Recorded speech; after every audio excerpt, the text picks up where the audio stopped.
My name is Ron Allen. I grew up on the edge of the Ozark Mountains in southern Missouri. I did my educational work at Phillips University in Enid, Oklahoma, Union Seminary in New York, and I did my graduate work in New Testament and preaching at Drew, finishing in 1977. My name is Bob Cornwall. I'm a retired Disciples of Christ pastor. I am a graduate of Fuller Theological Seminary, where I did Master of Divinity and then a PhD in church history.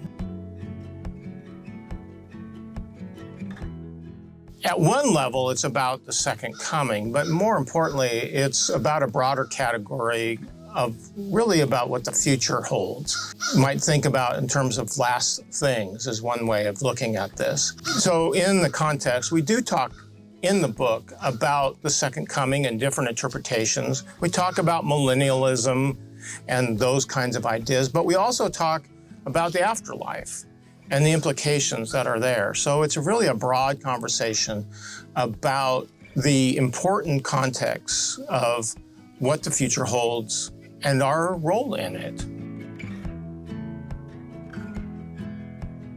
I joined Bob in writing this book because I have had a long-term and intense interest in God's ultimate purposes, God's purposes for us as individuals, for the church as community, for other human communities, and for the cosmos itself.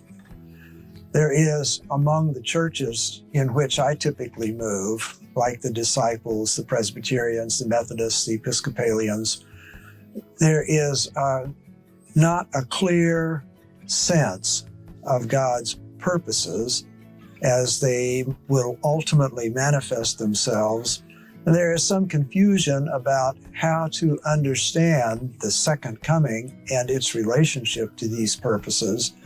And I am hoping through the character of this book to help people identify different possibilities for interpretation so that they can come to their own conclusions about which ones seem most to make sense and which ones seem most to be faithful to them.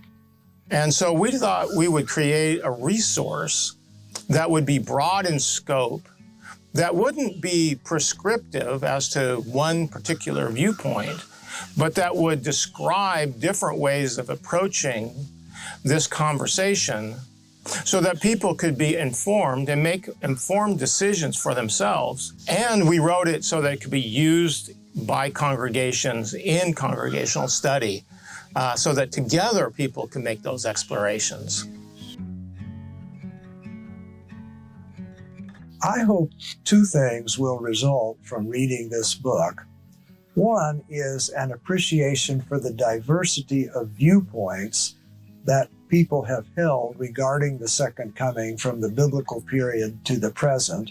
But more importantly, I hope people will identify viewpoints that offer them intellectual credibility, moral integrity, and that can offer life-empowering vision so that we as individuals and communities can invest ourselves in the present in ways that will cooperate with what we believe God's purposes are for the future. Our hope is that people will, number one, be better informed, that they will see that there are multiple options in terms of interpreting really important conversations that may not be discussed on a regular basis. But both of us really hope that by doing so, that the people who read it and take it to heart will see themselves as being contributors and agents and partners with God in creating a new reality, a new creation, and so that the world might be a better place as a result.